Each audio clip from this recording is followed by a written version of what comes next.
press the bell icon on the YouTube app and never miss another update. Hello students, welcome back to the video classes. Today let us move on to the last method of purification of organic compounds, that is chromatography.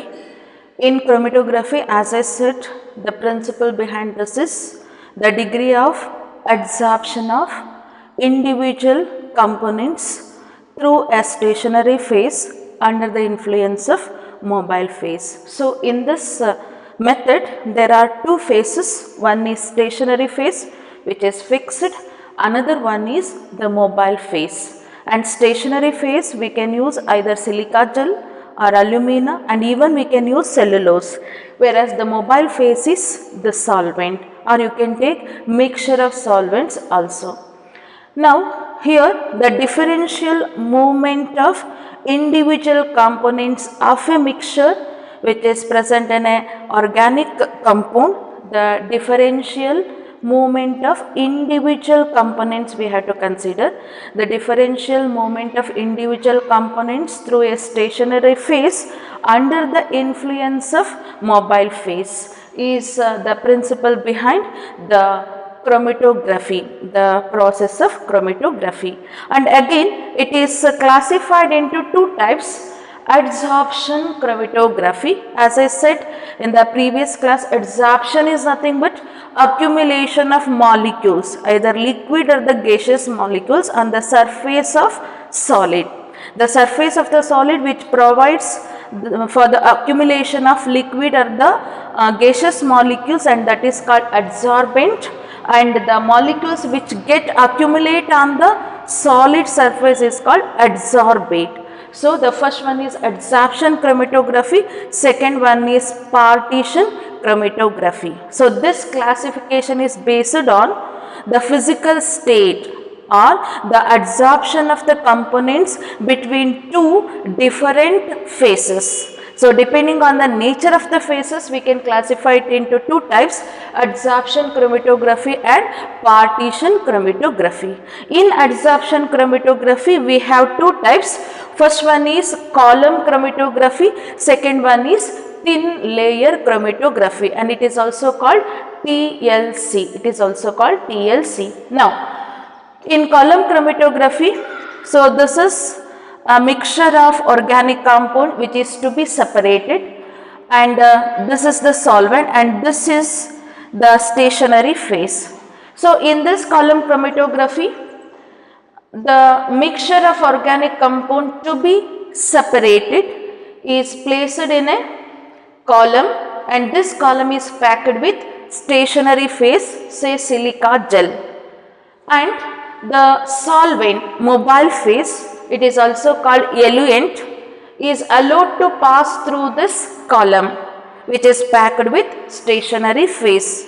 So I will repeat: mixture of organic compound to be separated is placed in a column which is packed with a stationary phase, say silica gel.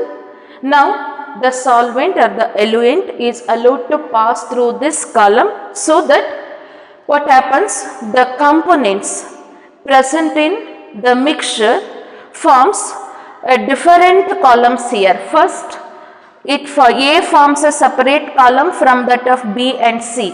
Let me take this mixture containing three components A, B, C.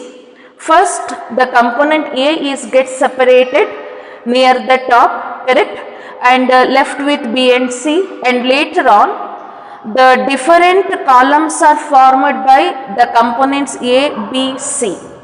Different columns are formed by three different individual components present in a mixture, and this separation is based on the rate of adsorption or the degree of adsorption of each component, which means to say A is get adsorbed at the top means its adsorption, degree of adsorption is more, whereas the C is adsorbed near the bottom of the column, which indicates that its degree of adsorption or the rate of adsorption is slow or it is low, because it is travelled from here to here. the longer distance it is traveled, because its adsorption capacity on the stationary phase is less. Clear?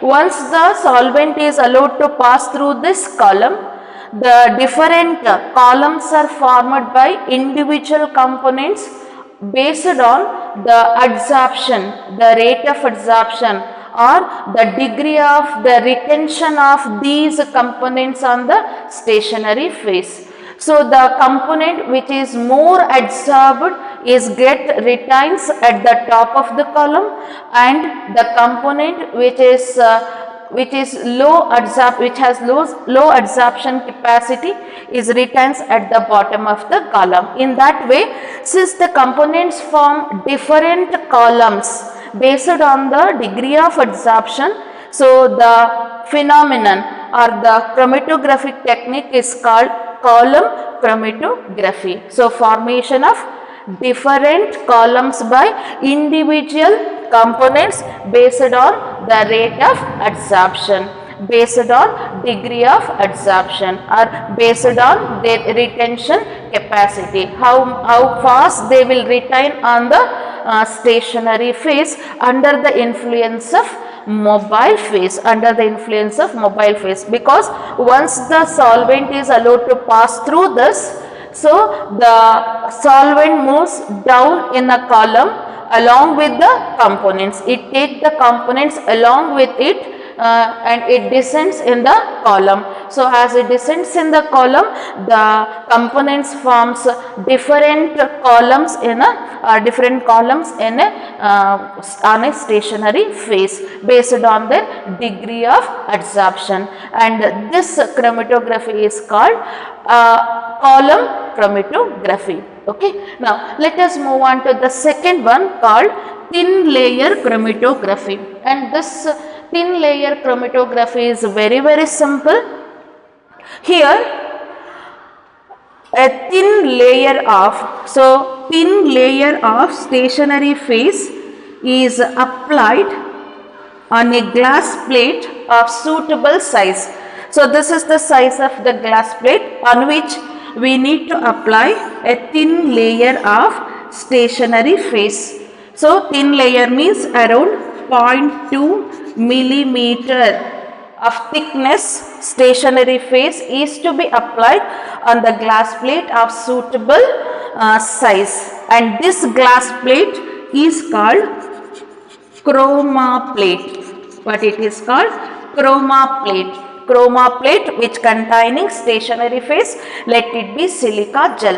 Okay, now this chroma plate on which just above 2 centimeter above from one end of this TLC, this is also called TLC, thin layer chromatography. As we applied a very thin layer of stationary phase on the glass plate, it is called TLC plate, thin layer chromatography plate or chroma plate.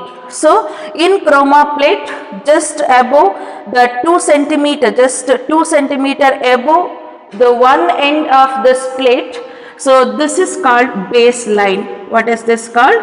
Baseline. So what is baseline?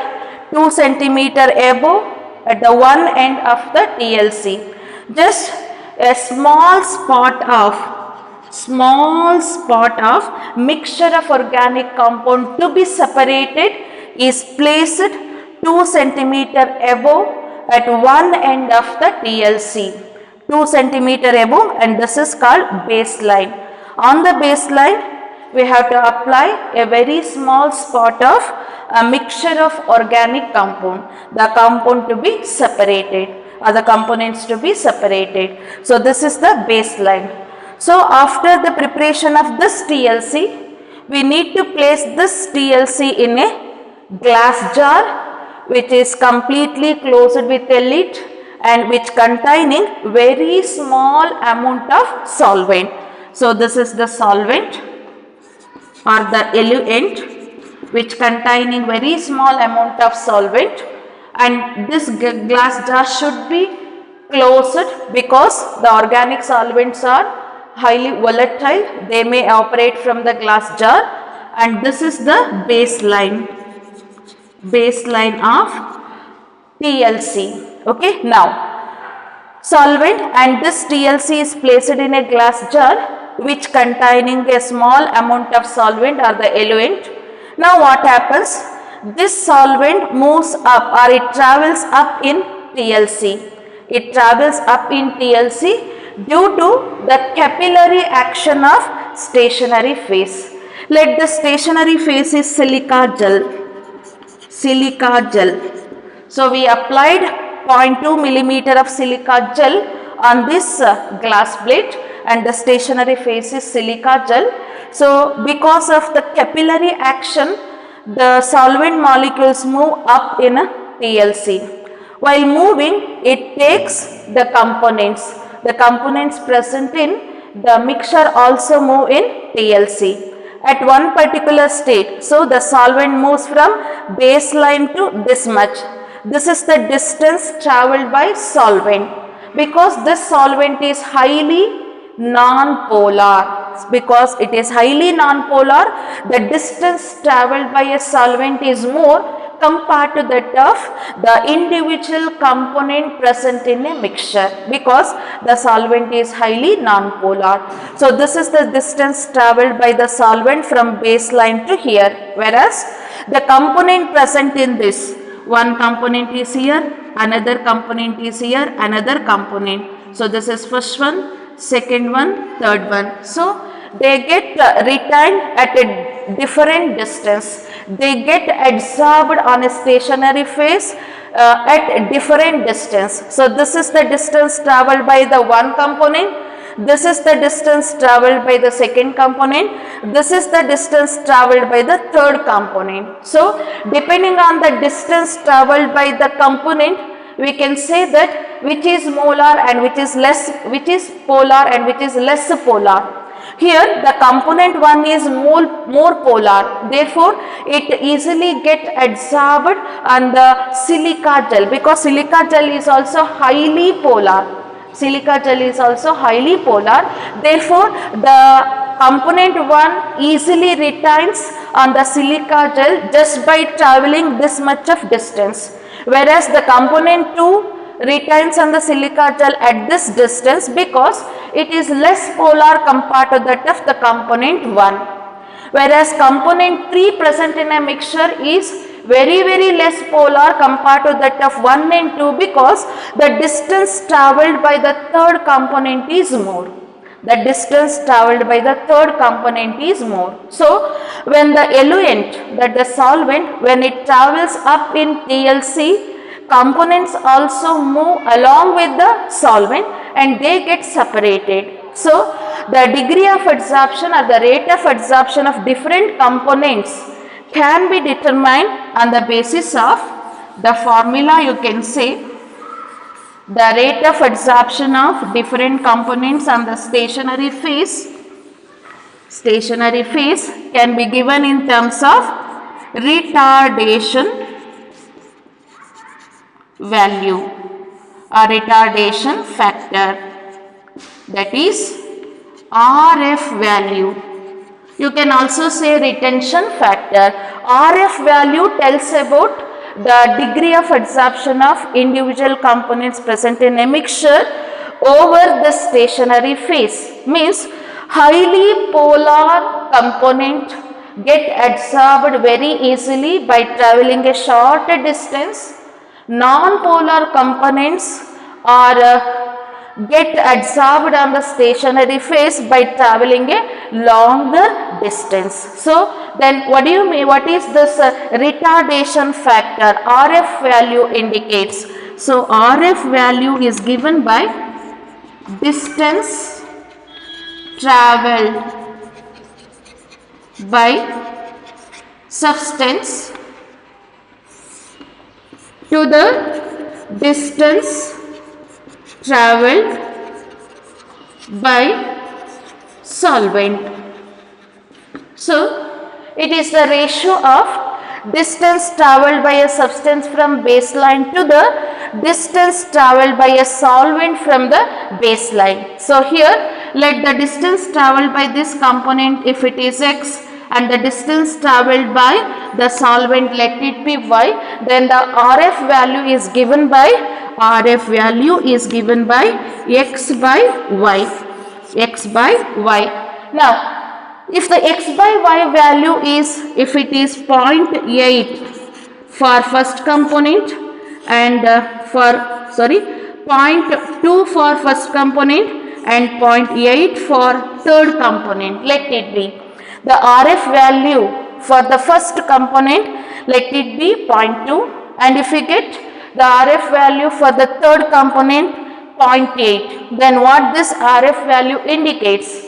Higher the RF value, so longer the distance traveled by the components and its degree of absorption is very less, and it slowly travels in the upward direction of the stationary phase in TLC, and you can say that the component 3 is non-polar or very less polar, or you can say very non-polar, whereas the RF value of component 1 is 0.2. It indicates smaller the value of RF, higher is the absorption capacity of the component, more polar is that component. Since the polarity of the component 1 is more, it travels at a shorter distance here.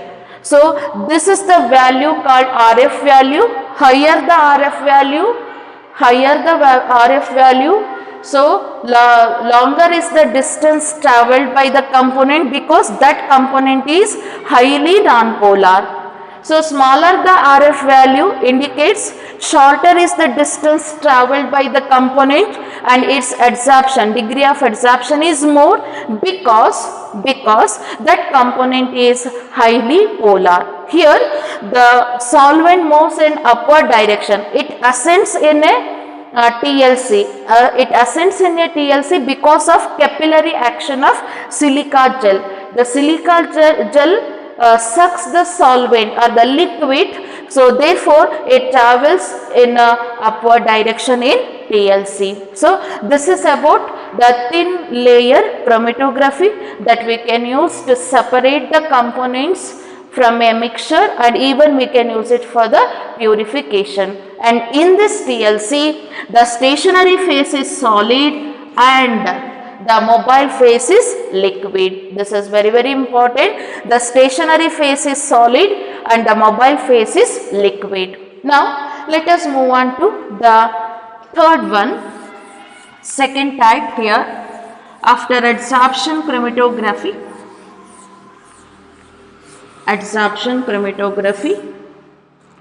So let us move on to the second type of chromatographic technique here called partition chromatography.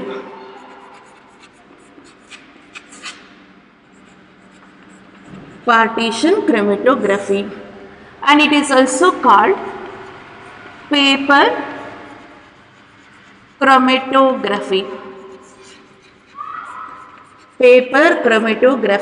Okay, before going to that, here the components present in a mixture are colorless. If it is colored components, we can easily identify the color spot on the TLC. If the components are colorless, then how to identify the colorless components on the TLC? So by placing this TLC in a UV lamp or by placing this TLC in a jar which containing iodine. So components colorless agidre ee spot na identify ಮಾಡಬೇಕು ಅಂದ್ರೆ either we need to place in UV light or we can easily identify the colorless components by placing it in a UV light, or else we have to place this TLC in a jar which containing iodine crystals.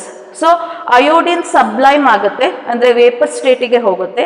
Vapors of iodine interact with the components present on TLC and it gives some particular color for the organic compound, and thereby we can easily identify the components, colorless components. Okay, so now in a second type, partition chromatography or paper chromatography, and it is very simple. It is as like that of TLC, And here, instead of glass plate, we need to take a special type of paper, and this paper is called chromatogram.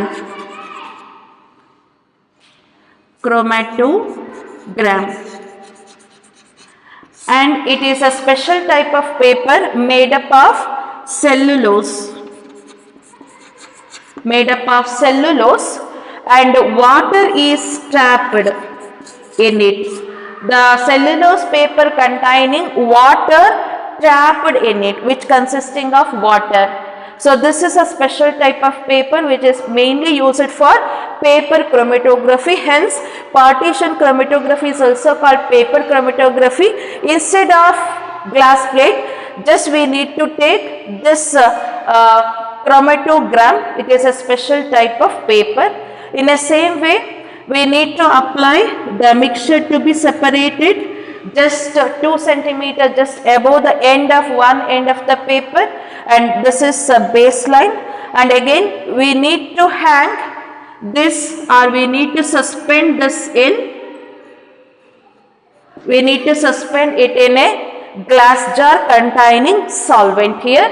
So again, the solvent travels in upward direction in this chromatogram so that the components are get separated.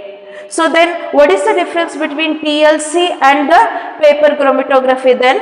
So one thing, here we are using glass plate, and here we are using the paper, a special type of paper called chromatogram. Okay, that is the one difference. And the second difference here is, the stationary phase is also liquid and the mobile phase is also liquid. Stationary phase is also liquid, mobile phase is also liquid. How? Here, the paper is made up of cellulose, but the water present in the cellulose paper acts as a stationary phase. So, ನಾನು ಆಗಲೇ ಹೇಳಿದ್ದೀನಿ, special type of paper ಅಂದರೆ it is made up of cellulose, no doubt.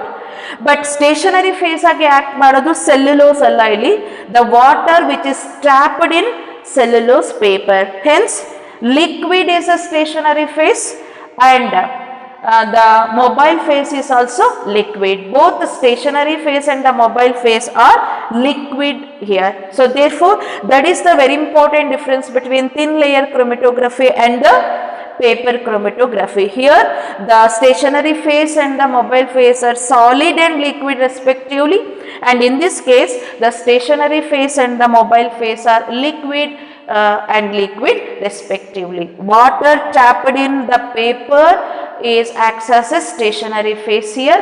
It sucks the solvent and thereby the components present here travel in upward direction in the same way.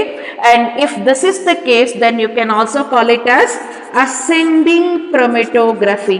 Ascending, because the components are moving in an upward direction, hence it is called ascending paper chromatography. One more is there, and this is called, even we can fold this paper in a cylindrical shape. Either we can take the paper in this form, or we can fold the paper in a cylindrical shape, and then we can place it in a glass jar which containing solvent. So then this is called circular chromatography. Circular chromatography.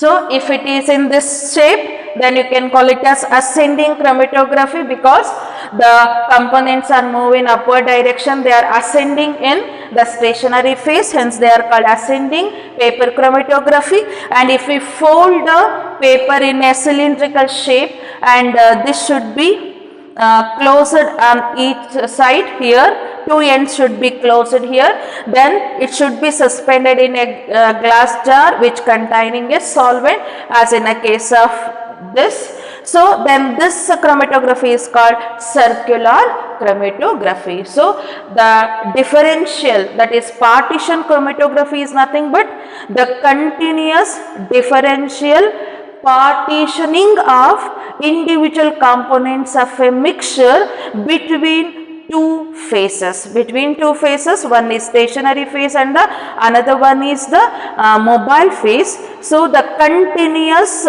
partitioning, continuous differential partitioning. So continuous differential distribution or distributing of the components present in a mixture between two phases. So distributing, partitioning means nothing but distributing. So distributing of the individual components takes place continuously between two phases, and that process is called paper chromatography or partition chromatography. So these are the two methods in chromatography technique. One is adsorption, another one is partition. The difference in adsorption chromatography and the partition chromatography depending on the nature of stationary phase and the mobile phase. In adsorption chromatography, solid and the liquid are stationary and the mobile phase, and in case of partition chromatography, both the phases are liquid in state. So that is about the purification of organic compounds. Now let us move on to the next one, next topic in this.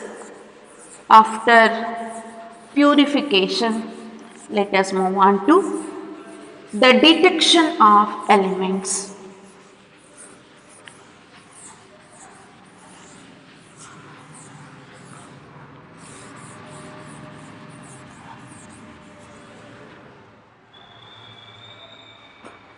So let us move on to the next topic here, detection of elements.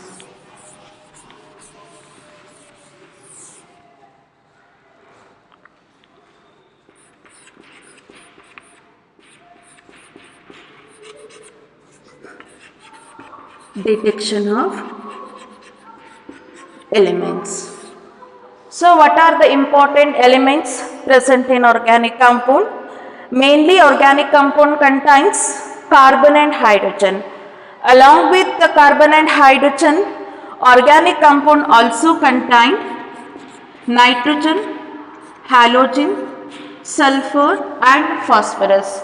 Very important elements present in organic compound is carbon and hydrogen. Along with it also contain some amount of nitrogen, halogen, sulfur and also phosphorus. Let us consider first how to detect carbon and hydrogen. So let me take the first one, detection of carbon and hydrogen. First one, detection of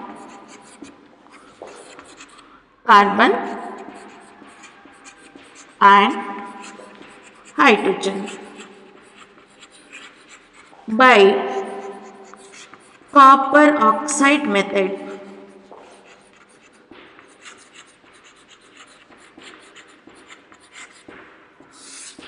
So detection of carbon and hydrogen by copper oxide method, or you can also call it as cupric oxide, CuO. Okay, now, so in this method, first we need to take hard glass test tube,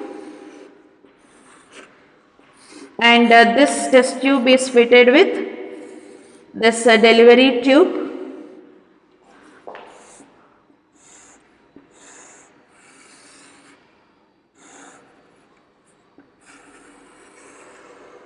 And this delivery tube, another end of the delivery tube must be dipped in the test tube which containing, so it is delivery tube consisting of glass bulb, and now this delivery tube, another end of the delivery tube is dipped in another test tube which containing lime water. Okay, now this is the setup for the detection of organic compound, and this in this glass bulb we need to pack anhydrous copper sulfate, CuSO4, anhydrous copper sulfate. Now we had to take the organic compound here, mixture of organic compound and cupric oxide, organic compound and cupric oxide. So take a mixture of organic compound and cupric oxide in a hard glass test tube which is fitted with a delivery tube, and this delivery tube is containing glass bulb and it is packed with anhydrous copper sulfate. A copper sulfate which does not containing water of hydration. Then the anhydrous copper sulfate is colorless. It is colorless. Anhydrous copper sulfate is colorless and it is packed in a glass bulb, and another end of the delivery tube is dipped in a lime water. What is lime water? Calcium hydroxide. Okay. Now on heating the mixture, what happens? On heating the mixture, carbon present in organic compound is get oxidized to carbon dioxide, and this carbon dioxide combines with lime water. The liberated gaseous carbon dioxide combined with calcium hydroxide.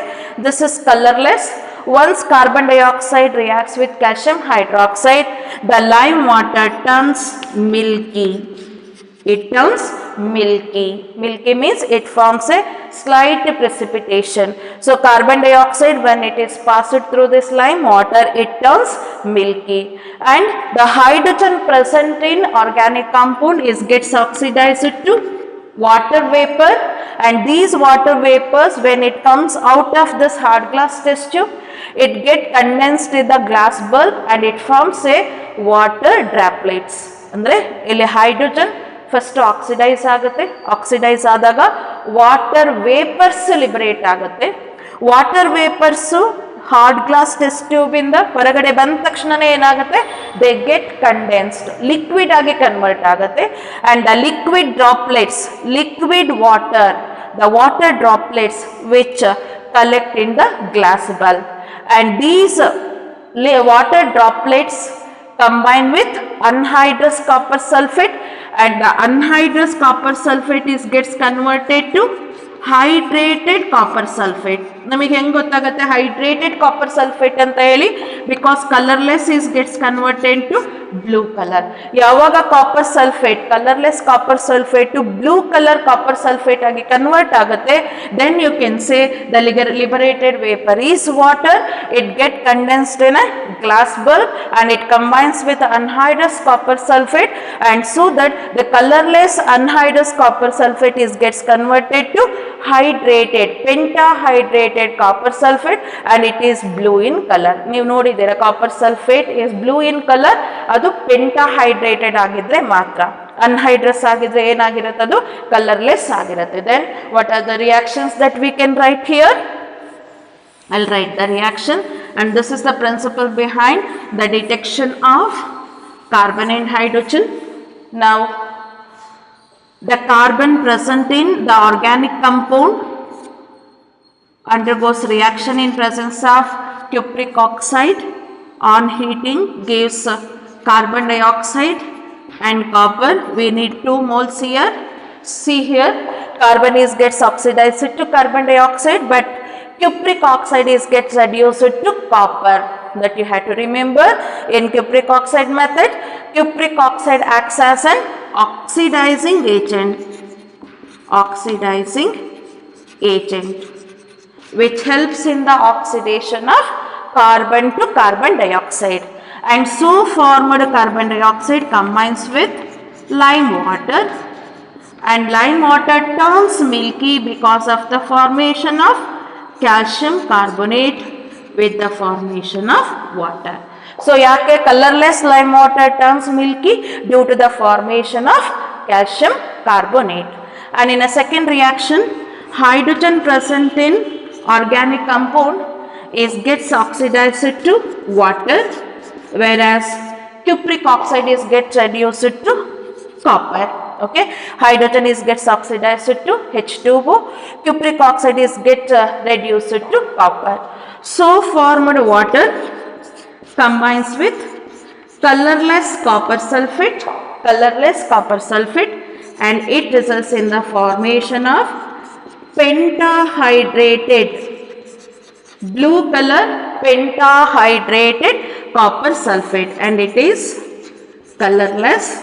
5 moles copper sulfate combines with 5 moles of water and it forms pentahydrated copper sulfate, and it is blue in color. So this is about the detection of carbon and hydrogen. Okay, now let us move on to the second, detection of other elements.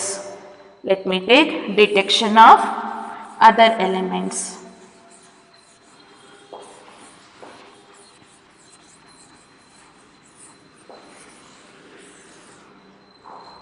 So detection of nitrogen,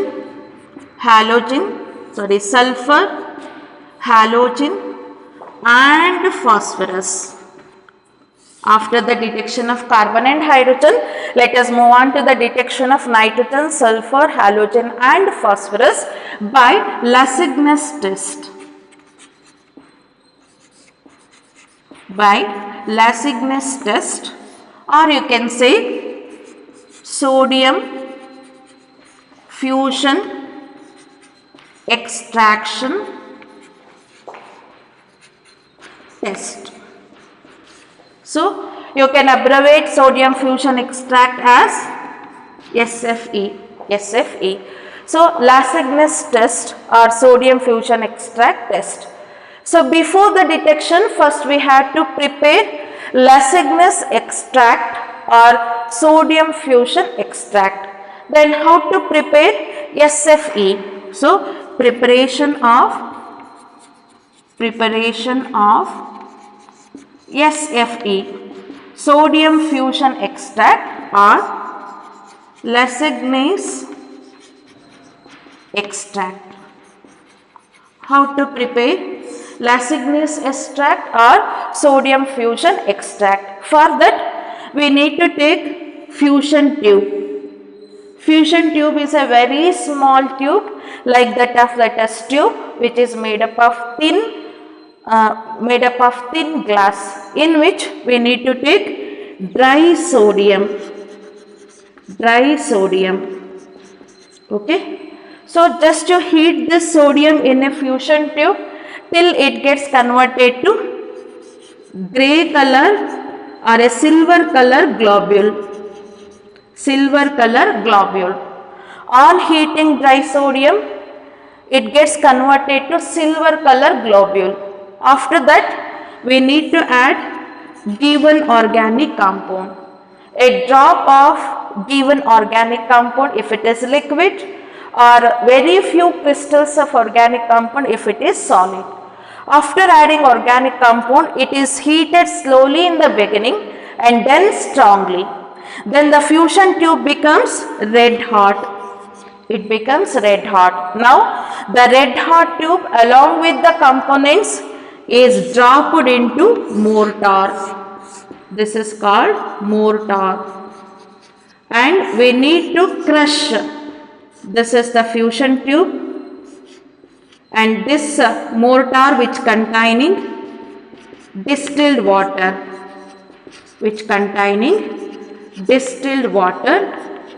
We need to drop red hot fusion tube into a mortar which containing distilled water, and then the contents of the fusion tube is crushed by using pistol. We need to crush the contents along with the fusion tube by using pistol. So mortar ಮತ್ತೆ pistol ರುಬ್ಬಕಲ್ಲು ಇದ್ದ ಹಾಗೆ ನಾವೇನು use ಮಾಡ್ತೀವಲ್ಲ ಗ್ರೈಂಡಿಂಗಿಗೆ, ಅದೇ ಥರ ಕೆಮಿಸ್ಟ್ರಿಯಲ್ಲಿ ಇದೊಂದು ಆಪರೇಟಸ್ ನ use ಮಾಡ್ತೀವಿ to crush the organic compound, solid organic compound ನ ನಾವು ಫೈನ್ ಪೌಡರ್ ಮಾಡಬೇಕು ಅಂದ್ರೆ ಮೋರ್ಟಾರ್ ಅಂಡ್ ಪಿಸ್ಟಲ್ ನ ಯೂಸ್ ಮಾಡ್ತೀವಿ. Similarly here the red hot fusion tube is dropped into the mortar which containing distilled water. So we need to crush this fusion tube along with the contents by using pistol. Then we need to filter this. And you need to collect the filtrate. and this filtrate must be colorless and it should be clear. It should not containing any precipitate, it should be clear and colorless. Then this is called SFE. The resulting colorless clear solution or the clear filtrate is nothing but sodium fusion extract. Then what is this filtrate contain? So this is the filtrate. This is the colorless filtrate after filtration and it is called SFE. Now it is containing the organic compound in the different form, because why we need to prepare this sodium fusion extract? We are fusing metallic sodium with the organic compound. What do you mean by fusion? Fusion means whenever the combination, the reaction takes place between solid and a liquid compound, then you can use the word fusion. So organic compound is fused with sodium. Why we have to fuse it with sodium? The reason is very simple. In organic compound, nitrogen, sulfur, halogen and phosphorus are covalently bonded, and there is no particular test for the detection of covalently bonded nitrogen, sulfur, halogen and the phosphorus. So, therefore, these covalently bonded elements present in an organic compound are converted into ionic form. We need to convert it into ionic form. So, to convert it into ionic form, we have to fuse it with, so this can be done by fusion of organic compound with metallic sodium. So, ಇಲ್ಲಿ covalent ಫಾರ್ಮಲ್ಲಿ ಇರುತ್ತೆ, ಆಗ individual ಎಲಿಮೆಂಟ್ಸ್ನ ನಾವು detect ಮಾಡೋಕ್ಕಾಗಲ್ಲ. Covalent ಫಾರ್ಮಲ್ಲಿ ಇರೋದ್ರಿಂದ separate ಮಾಡೋಕ್ಕೂ ಆಗಲ್ಲ, ಯಾಕಂದರೆ covalent compound do not undergo ionisation. So therefore these elements we need to convert it into ionic form. Ionic ಫಾರ್ಮಿಗೆ ಕನ್ವರ್ಟ್ ಮಾಡಬೇಕು ಅಂದರೆ organic compound is fused with sodium. When it is fused with the sodium, what happens?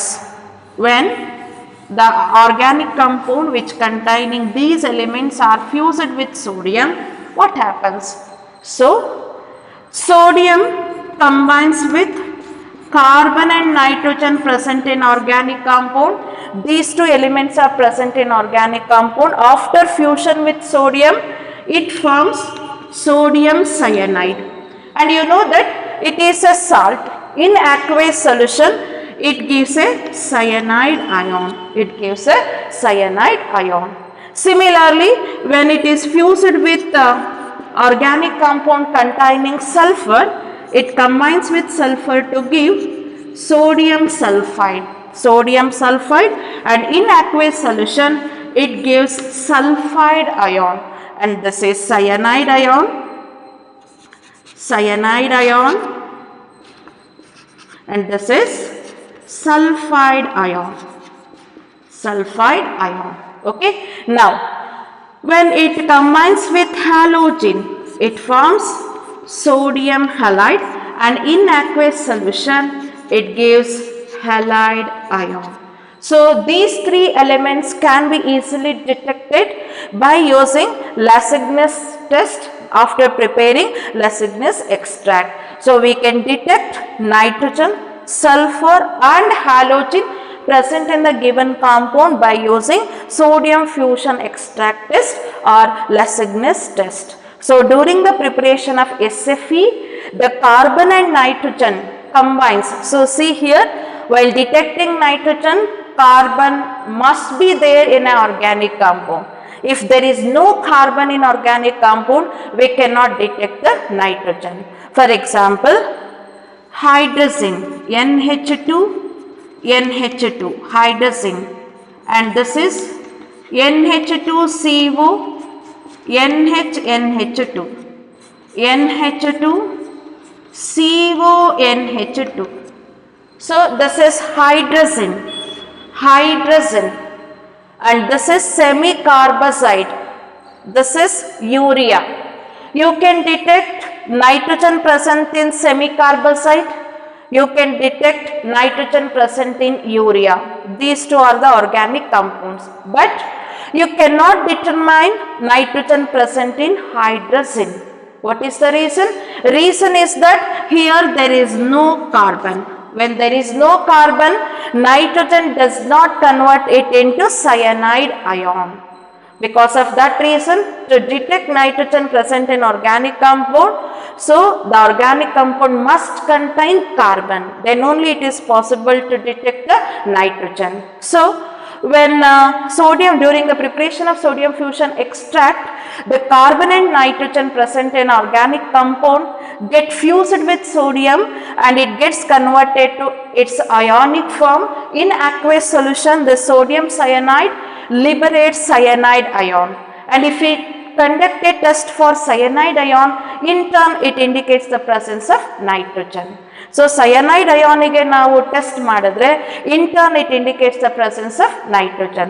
Similarly, when sulfur is present in organic compound, so this sodium fuses with sulfur and it gives sodium sulfide, ionic form of sulfur, and it liberates sulfide ion.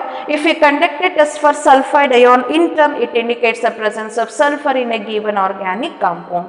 Similarly, halogen fuses with sodium to give sodium halide. In aqueous solution, it liberates halide ion, and if we conduct a test for halide ion, in turn we can say that halogen is present in a given organic compound. Now, as I said, after the filtration you will get a filtrate, and this is called SFE, sodium fusion extract. Then what is the composition of sodium fusion extract? The sodium fusion extract may be sodium cyanide, or it may be sodium sulfide, or it may be sodium halide. Sodium halide andre it may be sodium chloride, or it may be sodium bromide, or it may be sodium iodide. So clear? So halogen, chlorine ಆದರೆ sodium chloride ಆಗಿ convert ಆಗುತ್ತೆ, bromine ಇದ್ರೆ sodium bromide ಆಗಿ convert ಆಗುತ್ತೆ, iodine ಇದ್ರೆ sodium iodide ಆಗಿ convert ಆಗುತ್ತೆ. So what is the composition of the sodium fusion extract? It may be sodium cyanide, it may be sodium sulphide, or it may be sodium halide.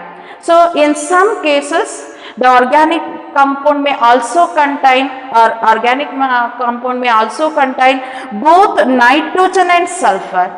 So if a given organic compound contains both nitrogen and sulfur, then how it fuses with sodium? Sodium combines with both nitrogen and sulfur along with the carbon, and it results in the formation of sodium thiocyanate. Clear?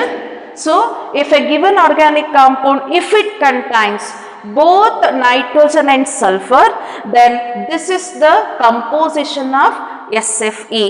Only sulfur idre Na2S, sodium sulfide. If a given organic compound containing both nitrogen and sulfur, then the composition will be sodium thiocyanate.